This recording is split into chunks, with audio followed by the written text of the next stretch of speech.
في الفيديو اللي فات كنا اتكلمنا عن أنواع النيتشات المختلفة، وقلنا إن في مجال الطباعة بالطلب النيتشات بتتقسم لنوعين: نيتشات على حسب اهتماماتنا وهواياتنا اللي هي الانترست بيزد نيتش، والنيتشات اللي بتكون على حسب المنتج اللي احنا هنبيعه برودكت بيزد نيتش. اتكلمنا أكتر كمان عن الانترست بيزد نيتش اللي هي النيتشات اللي بتكون على حسب اهتماماتنا وهواياتنا، وقلنا كمان إن الانترست بيزد نيتش فيها حوالي 8 نيتشات رئيسية، وشرحنا كل واحد فيهم بالتفصيل الممل، واتكلمنا كمان عن النيتشات الفرعية الخاصة بكل واحد فيهم.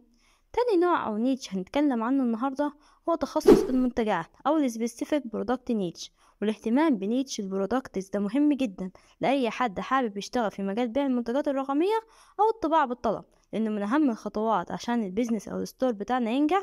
لأن احنا بعد ما نختار نوع التصاميم أو النيتش اللي احنا مهتمين بيها اللي شرحناها في الفيديو اللي فات، هنبدأ بعد كده نختار نوع المنتجات اللي احنا هنشتغل عليه.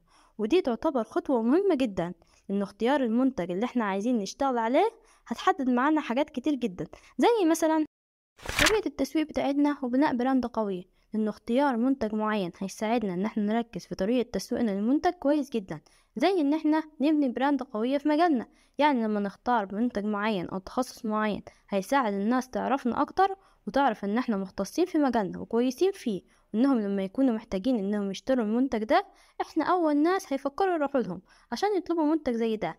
يعني مثلا لو عندك براند خاص بالمنتجات الصديقة للبيئة، أو زي ما بنسميها ايكو فريندلي برودكتس، زي مثلا تيشيرتات أو شموع أو أي حاجة أنت بتحبها، تقدر بس بمنتجات زي كده لو أنت ركزت فيها كويس إنك تبني سمعة إن البراند بتاعتك هي براند أو علامة تجارية للناس المهتمة بالوعي البيئي أو بمنتجات لها علاقة بالبيئة. فكده هم يبدأوا يشتروا منك، والبراند بتاعتك هتكبر لأنك ركزت أكتر على فئة منتجات معينة بتستهدف فئة جمهور معين، وبكده قدرت تسوق كويس للمنتج ده.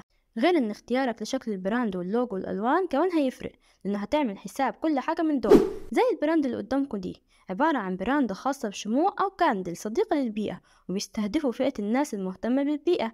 والمنتج ده من المنتجات الترندي جدا الفترة دي، وممكن كمان تلاقوا المنتج ده على موقع برنتفاي اللي بيقدم منتجات كتير جدا خاصة بمنتجات ليها علاقة بالوعي البيئي. وكمان البراند التانية دي براند خاصة بالمنتجات الغذائية للحيوانات الأليفة، والمنتجات بتاعتهم عبارة عن منتج واحد أو منتجين بالكتير، وعدد المتابعين الخاصين بيهم على الانستجرام حوالي 10,000 متابع. يعني مش لازم لما نشتغل في مجال البي او دي نتخصص في كل المنتجات اللي في مواقع الطباعة بالطلب، احنا نتخصص بس في منتج أو اتنين بالكتير اللي لهم علاقة بفئة معينة من الجمهور. ممكن بعد كده نضيف منتج لما نبدأ نحقق أرباح فعلية. لأن أكبر غلط ناس كتير في مجال الطباعة بالطلب بتعمله في بداية شغلها في المجال إنها تعمل تصاميم عن أي حاجة في كل حاجة وعلى منتجات كتير، زي مثلا بطاريات تيشيرتات أو مجات أو مثلا بطانيات، حاجات كلها ملهاش علاقة ببعض. لأنه في المجال ده ضروري ننسق بين المنتجات وبعضها عشان نعرف الفئة اللي احنا نستهدفها كويس جدا. يعني نحاول لو مش هنبيع منتج واحد وعايزين نبدأ بكذا منتج، نحاول على الأقل الناس منتجات ممكن العميل يحب يشتريها مع بعض أو يعمل لها أبسيل. والأبسيل إن العميل يشتري كذا منتج في المرة الواحدة عليهم تصاميم متشابهة، وشرحناه كمان في الفيديو اللي فات اللي هسيبلكوا اللينك بتاعه في صندوق الوصف. يعني مثلا نبيع مجات أو كوسترات عليهم نفس التصميم، أو مثلا تيشيرتات زي كده بأحجام مختلفة ممكن العميل يشتري ليه ولعيلته. فلو ركزنا شوية في البراند اللي قدامنا هنلاقي إن تخصصهم في منتجات معينة خلاهم يعرفوا يعملوا براند كويسة تدي انطباع للعميل إن البراند دي بتقدم منتجات جودتها عالية. والانطباع ده العميل قدر يكسبه من شكل البراند نفسها واهتمامهم بالتفاصيل الخاصة بيها من ألوان وتصاميم. تاني حاجة هيحددها اختيار المنتج هو الجمهور المستهدف، لأنك لما بتتخصص في منتج معين هتعرف كل التريكات والأفكار اللي ممكن توصلك لفئة جمهورك المستهدف، وتتعامل معاهم وتعمل لهم منتجات تتناسب مع حبهم واهتماماتهم، وتعرف هما بيحبوا ايه في المنتج ده وايه أكتر التصاميم المطلوبة في المنتج اللي انت اخترته من تحليلك للريفيوهات بتاعتهم.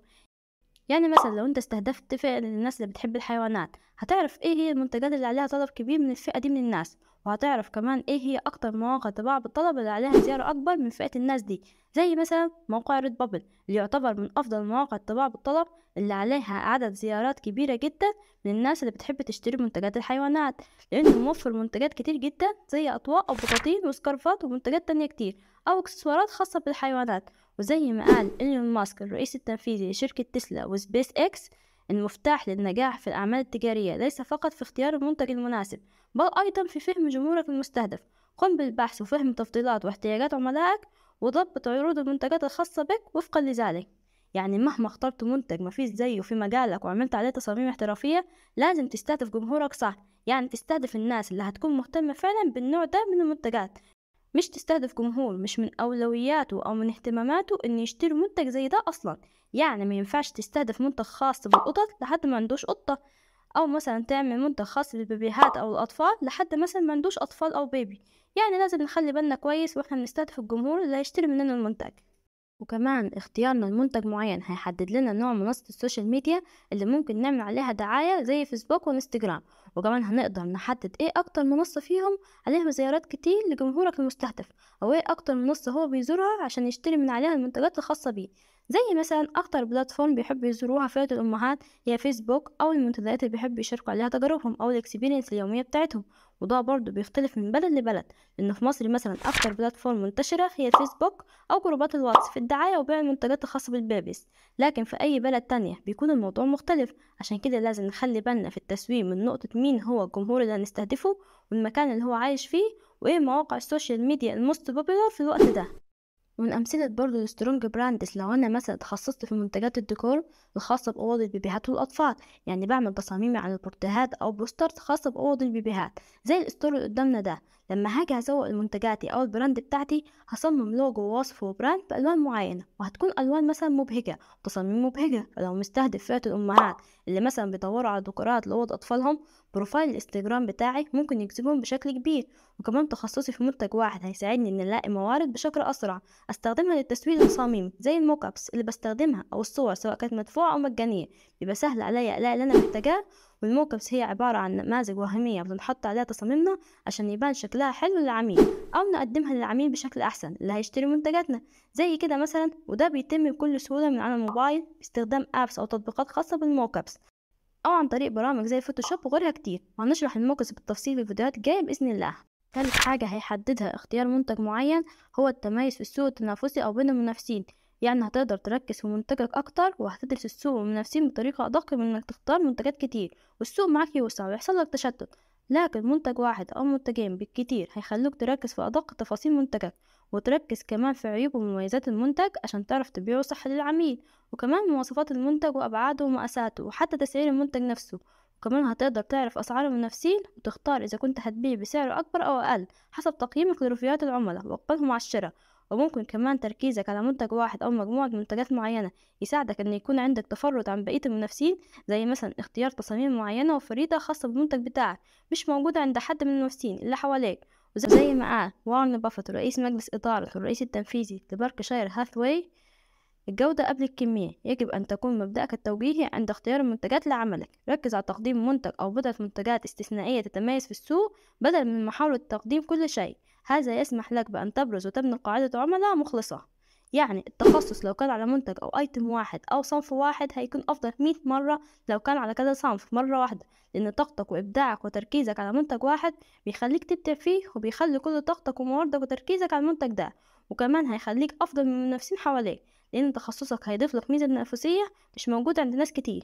أكبر تحدي هو ازاي تختار النيتش ده، وده بيعتمد على رغباتك أو توجهاتك أو تطلعاتك في شيء معين. يعني انت لو بتحب الديكور هتبدأ مثلا تطبع منتجاتك على منتجات خاصة بالديكور زي البورتريهات مثلا، أو لو انت مهتم بالحيوانات هتعمل تصاميم خاصة بالحيوانات على منتجات الحيوانات زي أطواق أو بطاطين أو أطباق أكل خاصة بالحيوانات زي ما قلنا قبل كده، بحيث اللي هيجي يزور بروفايلك يلاقيه تصاميم خاصة على منتجات حيوانات بس. وكده انت تكون استهدفت فئة معينة وبقى عندك جمهور معين. يعني من الآخر كده وباختصار شديد، احنا لما بنختار منتج واحد أو مجموعة من المنتجات اللي لهم علاقة ببعض، فاحنا كده بنوفر على نفسنا مجهود في الثلاث حاجات اللي قلنا عليهم: التسويق وبناء البراند بتاعتنا، التميز في السوق بين المنافسين اللي بيبيعوا نفس منتجاتنا، وآخر حاجة هو تحديد الجمهور المستهدف صح. وكده نكون وصلنا لنهاية فيديو النهاردة اللي وضحنا فيه أهمية اختيار المنتج في مجال البي او دي، وإن ده من أهم الحاجات اللي ممكن تساعدنا إن احنا نوصل لأكبر عدد ممكن من الأرباح والمبيعات في وقت قليل جدا، وكمان هتساعدنا جدا في التسويق. في الفيديو اللي جاي هنبدأ سلسلة أهم المنتجات اللي ممكن نشتغل عليها في مجال الطباعة بالطلب، وإزاي كمان نبني براند خاصة بينا للمنتج اللي احنا اخترناه. متنسوش تعملوا سبسكرايب ولايك وفعلوا زر الجرس عشان يوصلكوا كل جديد.